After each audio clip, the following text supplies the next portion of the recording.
हा व्हिडिओ पहा. यात हे विद्यार्थी काय करतात तर चादर डोक्यावर घासतात. आता हा नेमका काय प्रकार आहे ते सांगते. सध्या सोशल मीडियावरती हा व्हिडिओ जोरदार व्हायरल होतोय. गुजरातमधल्या एका शाळेतला हा व्हिडिओ आहे. सायन्सचा तास सुरू होता. विषय होता स्टॅटिक इलेक्ट्रिसिटी. पण म्हणजे नेमकं काय तेच अगदी सोप्या भाषेत मुलांना समजावण्यासाठी शिक्षकांनी थेट प्रात्यक्षिकच करून दाखवलं.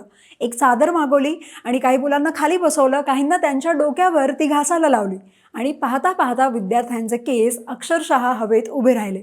व्हिडिओ तुम्हाला दिसेल की शिक्षकांच्या या प्रयोगामुळे काही विद्यार्थ्यांचे चेहरे खुलले आहेत, काहींच्या चेहऱ्यावर हसू आहे, काहींच्या चेहऱ्यावर आश्चर्य आहे, थोडीशी भीती आहे, खूप सारा आनंद आहे.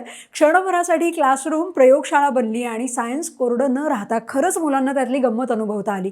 हा प्रयोग सांगतोय की विज्ञान म्हणजे फक्त बोर्डवर लिहिलेल्या डेफिनेशन्स नाही आहेत, तर आपल्या आजूबाजूला सतत घडणाऱ्या गोष्टी आहेत.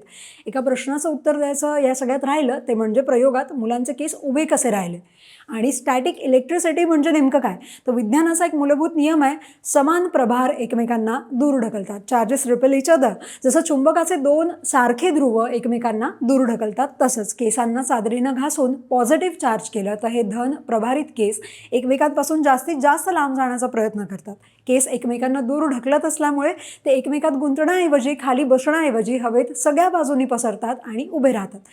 हेच सगळं विद्यार्थ्यांना त्या प्रयोगातून सहज समजलं आणि अशा पद्धतीनं शिकवलं तर विद्यार्थी फक्त ऐकत नाही, अनुभवही घेतात आणि तेच शिक्षण त्यांच्या मनात खोलवर बसतं. असं तुम्हालाही वाटतं का? कमेंट करून सांगा आणि फॉलो करा लगावबत्ती.